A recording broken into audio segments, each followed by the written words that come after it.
Welcome to the One Trail at a Time podcast. I am Boogie. And this is your boy Dre. Thanks for joining us on the beginning of our adventure, talking about nature, talking about backpacking, the do's and don'ts, things to stay away from, things to run to.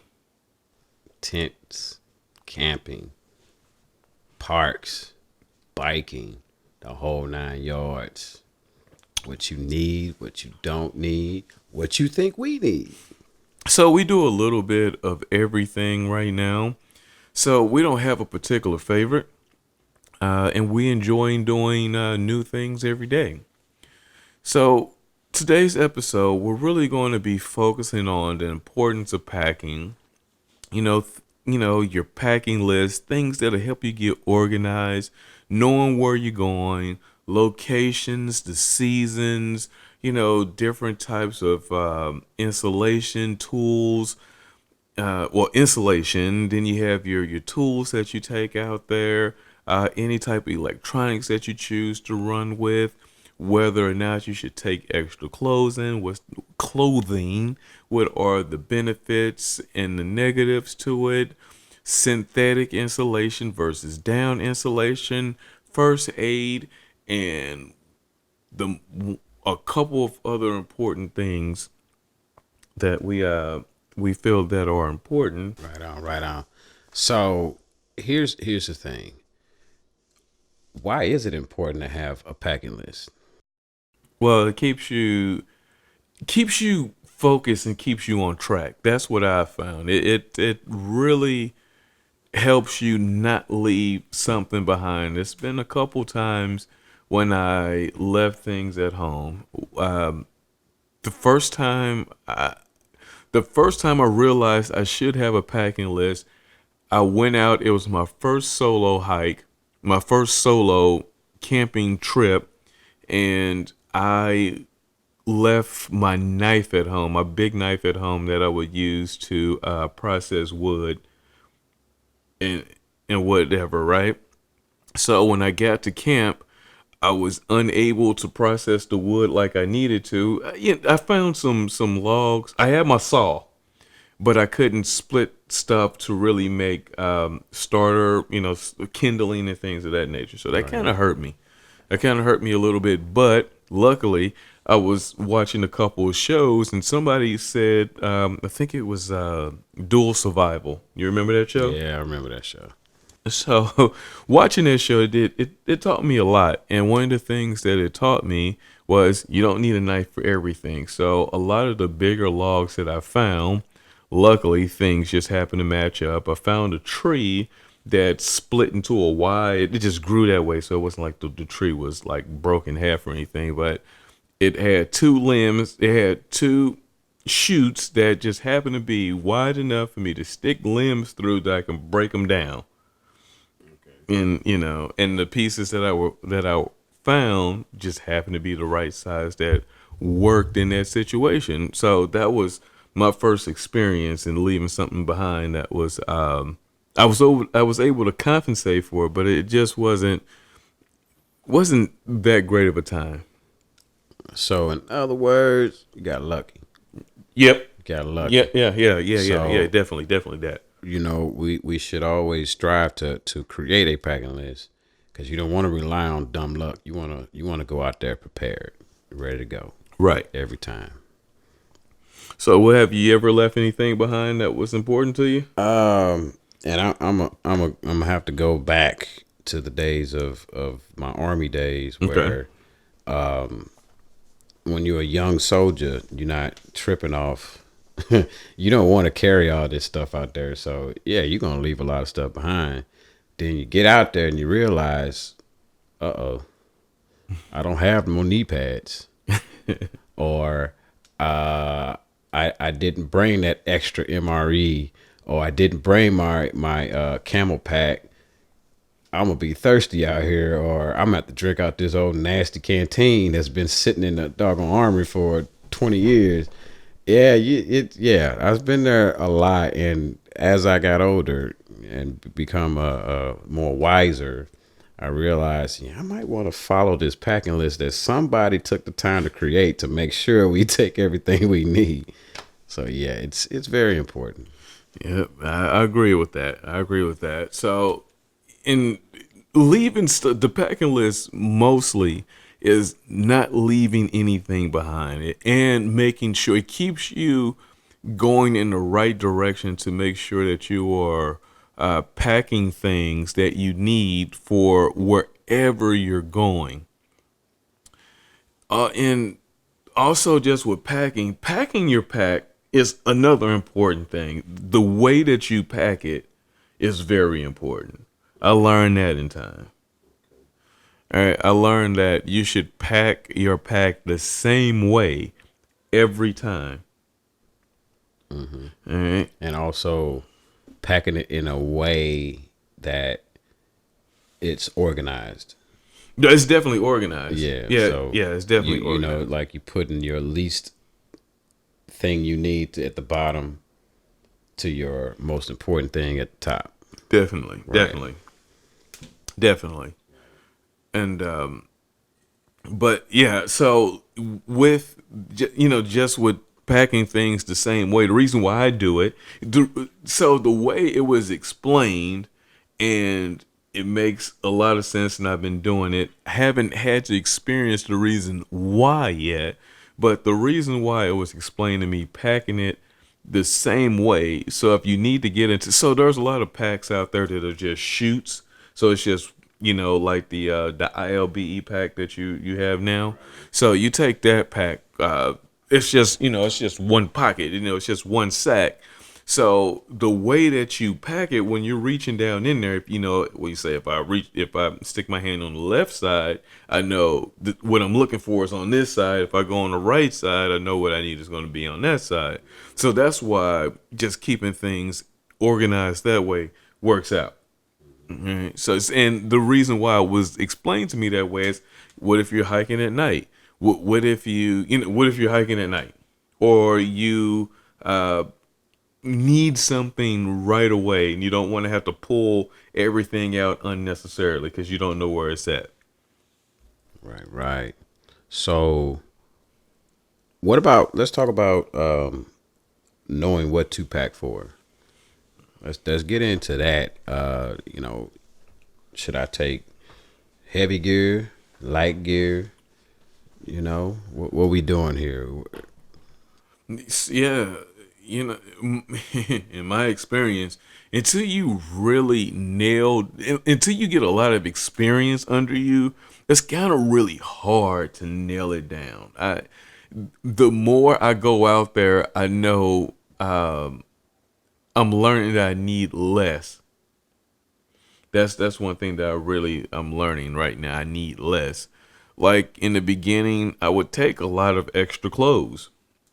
Now, I will only take extra clothes if I know it's going to be raining, or I know it's going to be cold, because you need more clothes out there if you're cold or something like that. But other than that, I don't really take a lot of extra clothes. I take a change. Only thing I change clothes in, and this is 3 days. This is my principle of being out 3 days. I don't take an extra change of clothes. I take a pair of socks to hike in, a pair of socks to sleep in because they're going to be dry, a pair of shorts to sleep in so I can get out of whatever I've been hiking in all day, and a shirt to sleep in. That's it. That's it. Now, here's a question though. The way you pack now, is that because of the style of packing you're doing? Because what your rule of thumb is, and your style is not going to be general for everyone else, because knowing what to pack for what kind of gear you're taking out may depend on what you actually going out there to do. That's true, but yeah, very much so. That holds a lot of water there. So my issues are not even issues. So my situation is, when I am out for 3 days, I'm just not going to change clothes. I do take an extra pair of underwear, just in case I shart or something like that. So, but that's the only thing that I really take out. I don't, that's the only thing that I really want. I change into. I might want to come home if I'm out there for 2 nights. I might just want to come home in a clean pair of underwear or a cleaner pair of underwear. Let's face it, facts. Yeah, we out in the woods. Right. And That's it. you're really really not going to unless it's raining outside, right? So and it comes this is what I'm where it comes down when I'm talking about the rainy season or it's cold out. So if you are out, you know it's going to rain. So as you're hiking, your clothes are going to get wet. Okay, now that's understood. So when you make it to camp, you're going to want to change into some dry clothes. But when you go back, if it's raining the next day when you go back out, you're going to put back on those wet clothes to hike in again. All right. And then you're going to put the dry clothes on when you make it back to camp. That's the reality of it. Other than that, you're really not going to be doing any wardrobe changes. When you if you're out there for 3 days, it's just pointless. I don't. There's just no point. Well, for some people, like you're doing more backpacking and hammocking, camping. Most people are doing campsites and tent camping. So when you're on a campsite, they have those. Some places have those luxuries, those amenities for you, the showers and whatnot. So I assume it's okay to take as many clothes as you want because you're in a campsite. It's a little Right. different. You can just grab your stuff off your truck or your camper or whatever it is that you're bringing and you're good to go. But for backpacking and hammocking lifestyle, yeah, you want to go as minimal as possible because those packs are heavy. Yeah, they are. Very heavy. Yes, they are. All right, so next topic. Let's talk about some tools. Tools. Tools of the trade of being out in the boonies. So the tools have a wide range, and again, it comes down to personal preference. You know, so talking to through hikers, right? The tools that they carry are, some of them may or may not carry a multi tool. Most of them only carry a pocket knife. Okay. So and I guess the tool category comes down to big knives that like I take out when I want to, process some wood or make a spear or something when I'm feeling all what's that castaway-ish. Right. So you have your axe, you have what else you have? You have your axe, your knives, and multi tools. I used to take out a multi tool. I don't take out the multi tool anymore. Because I don't need the weight, and my pocket knife tends to, if I need to cut a line or something, to shorten something or fix something, a little pocket knife has been working so far with that. Because I'm really not being a mechanic out in the woods. Of course not. Of course not. So basically, everything we're discussing here is really come down to personal preferences. Right. You have to do your own trial and error, and Definitely. we have done ours, so Right. we know a little bit about that. Right, and there are definitely people that take multi tools out. There are people that take multi tools out because they, in certain situations, I think mostly, I don't think a lot of the people that take these multi tools out have ever really used them, but it gives them comfort knowing that they have it. And I think that's what one thing that comes down to. I think it gives them a little bit of confidence that if something should come up, personally, unless you're getting kidnapped, you'll never use that multi-tool to its fullest extent. You will never use it to the point to where the weight is ever going to be in your favor. Okay, cool, cool.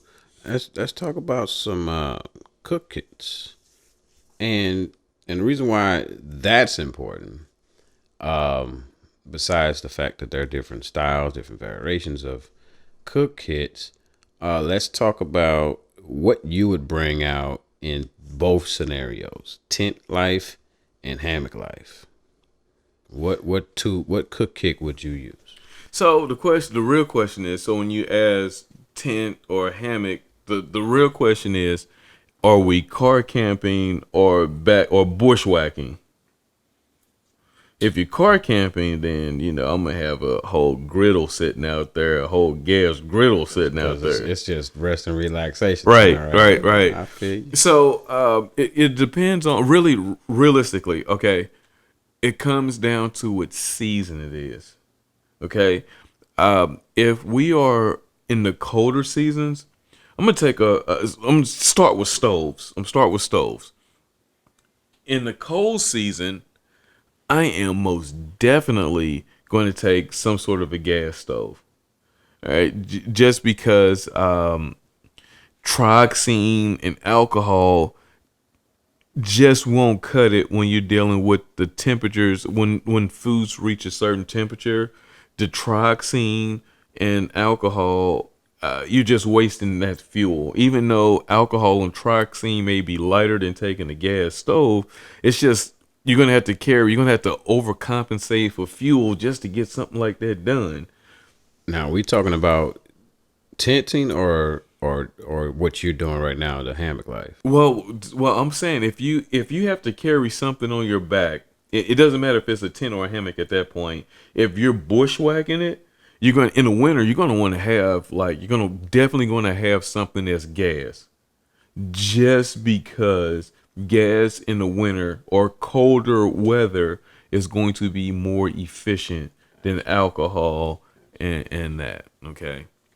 Especially, if it's snowing out, you trying to melt snow and ice to make water with trioxane, you'll never make it.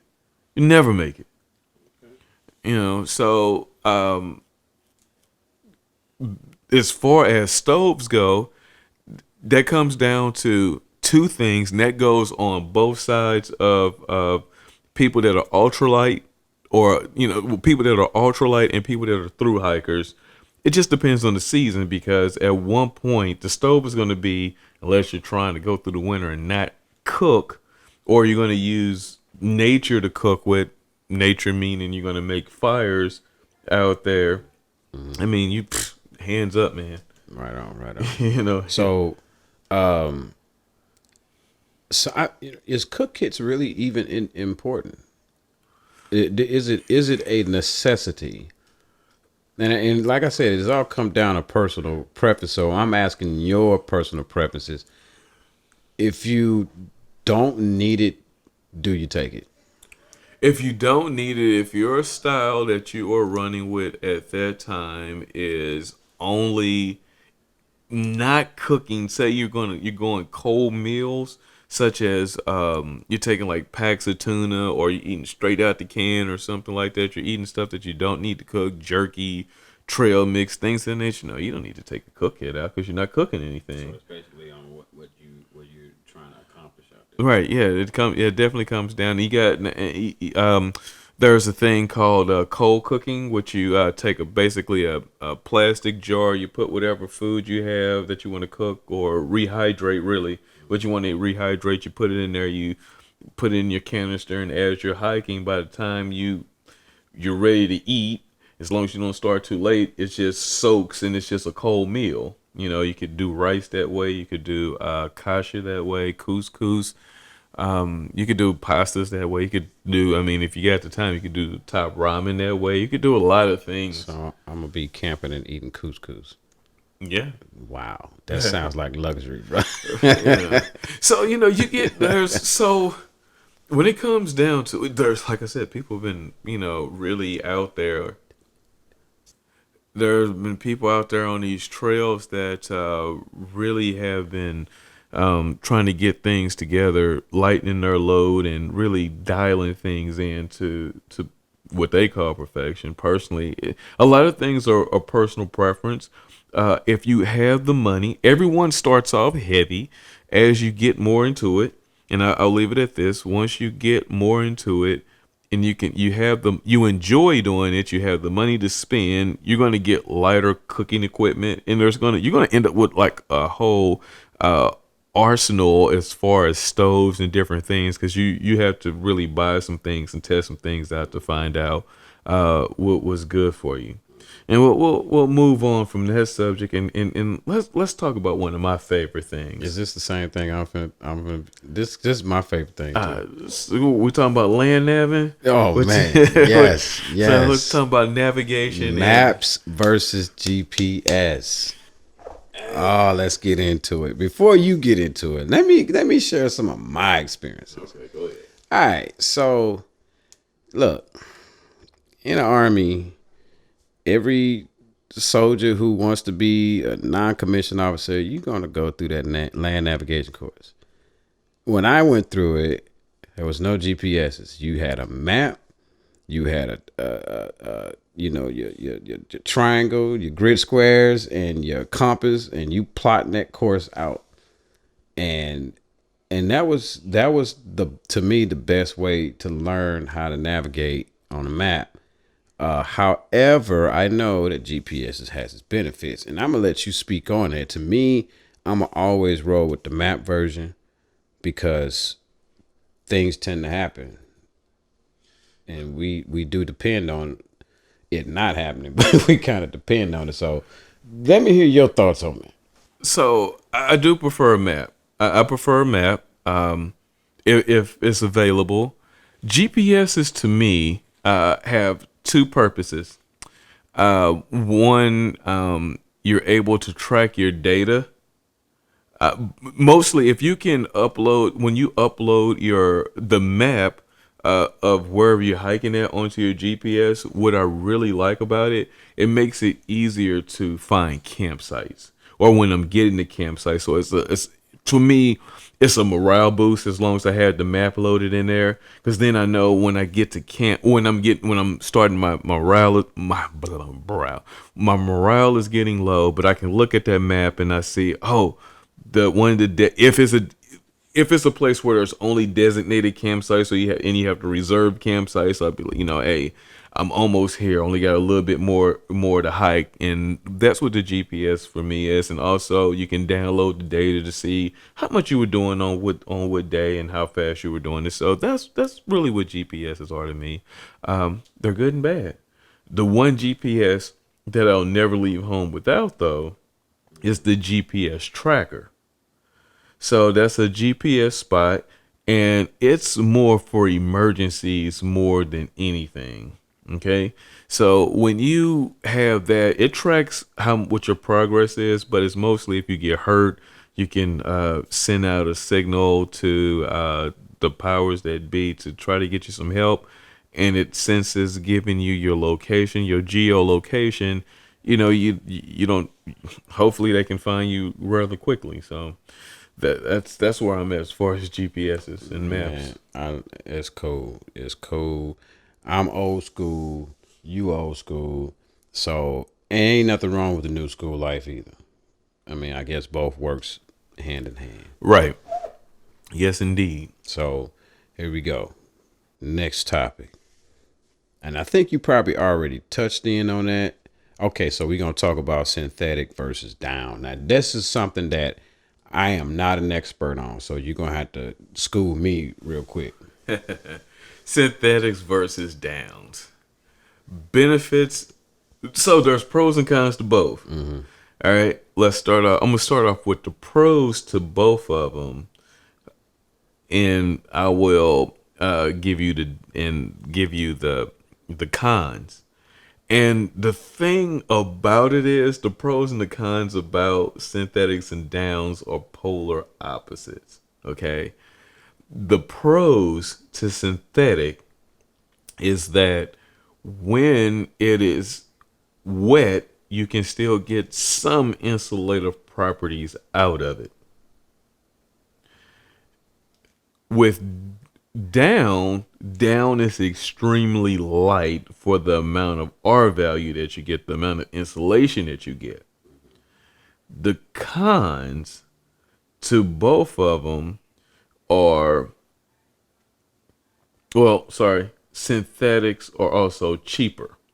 Let's put that in the pros category.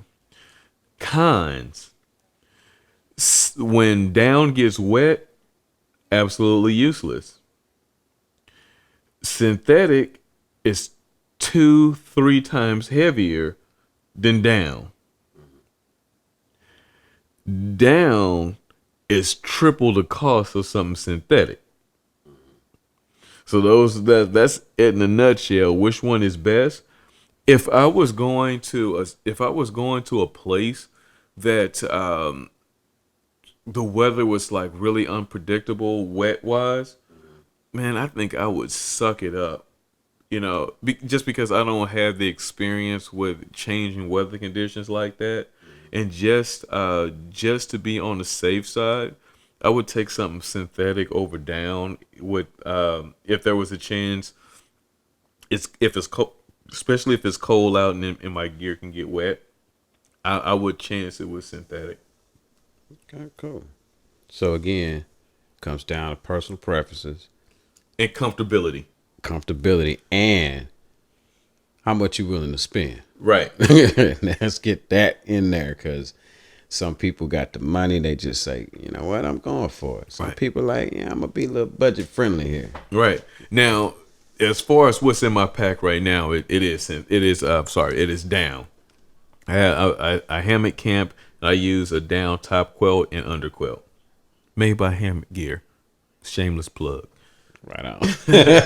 Get it in. And I'm just not sponsored by them, but that's who I have and that's who I like at this time. Represent. Right. All right, so let's talk a little bit about first aid. And the reason why that's on this list is I'm pretty sure there's probably, I guess, narrowed down to 2 types of first aid. You can bring a full kit out there, or you can bring what you need. What you think? Yeah. So, yeah, I think, man, that's a tough one, man. Because I know when I first started off, I learned a little bit as I went along, right?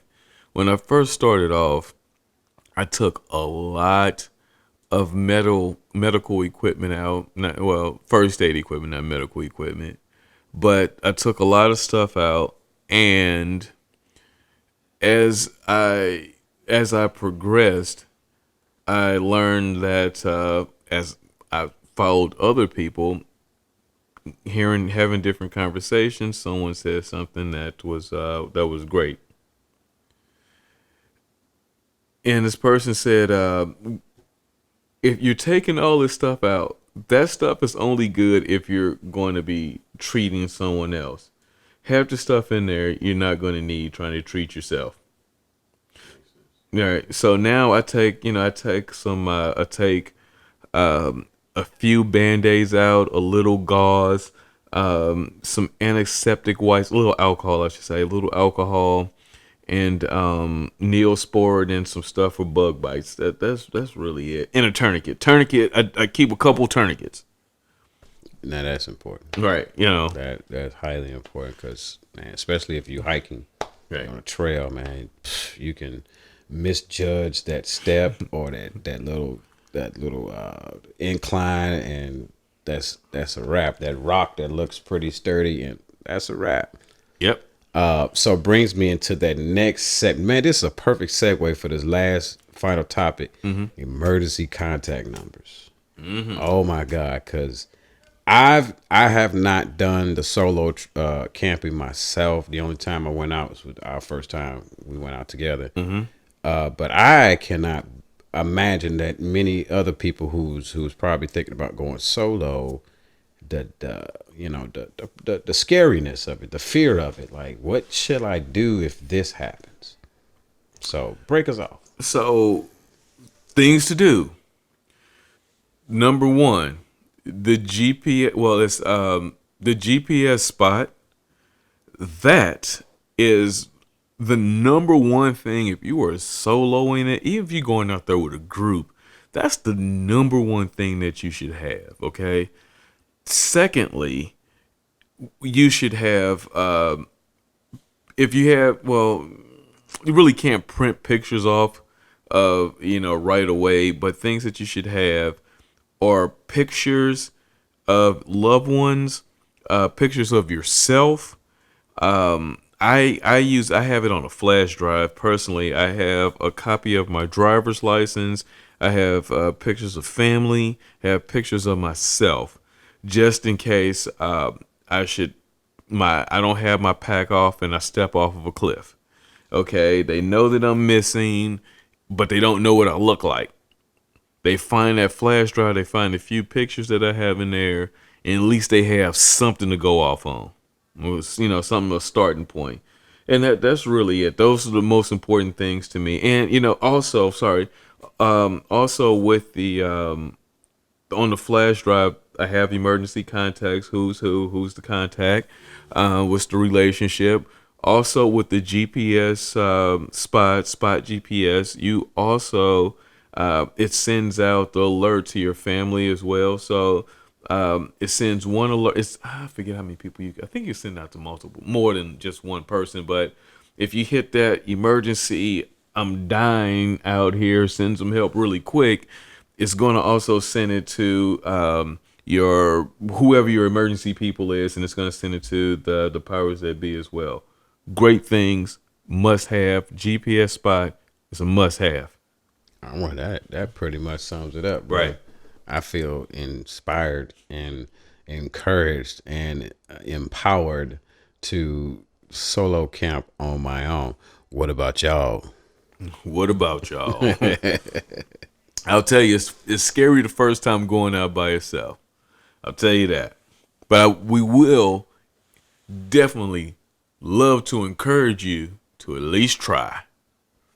So that's what it's all about, man. Giving your best shot, the most important thing about what I found out about camping, is it's peaceful. Yeah, buddy. It's quiet. It's very less stressful than your everyday life. So if you can't get anything else out of camping, at least enjoy that. Right. That's the most important thing. Right. So with that being said, we're gonna wrap this up, and hopefully with the information that we have given you, it is encouraging you to get out and try something. We would like to thank you for tuning in to this episode of One Trail at a Time. Again, I am Boogie, And I'm your boy Dre. and we will catch you in the next one.